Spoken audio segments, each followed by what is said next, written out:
Welcome to the Salmon Runs YouTube. Enjoy the video. In this video, I will show how to open a Hyundai Palisade key fob, updated.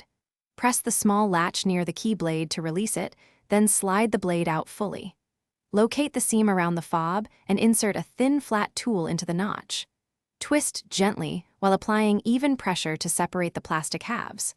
Once open, remove the battery carefully and note orientation for replacement. Gather a small non-metal pry tool, a clean cloth, and a replacement battery if needed.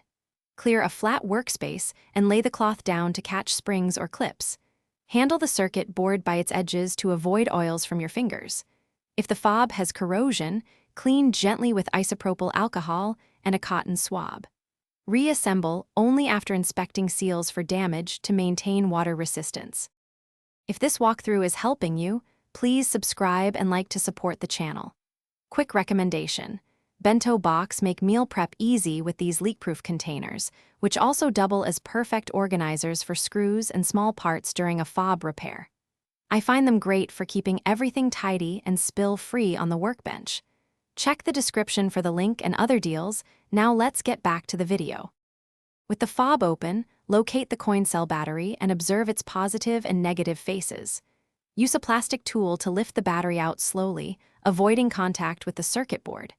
Insert the new battery in the same orientation, ensuring a snug fit. Press the fob halves back together until clips engage, then reinsert the emergency key blade. Finally, press buttons to confirm lock, unlock, and trunk functions operate correctly. Thanks for watching. Consider subscribing if we helped you.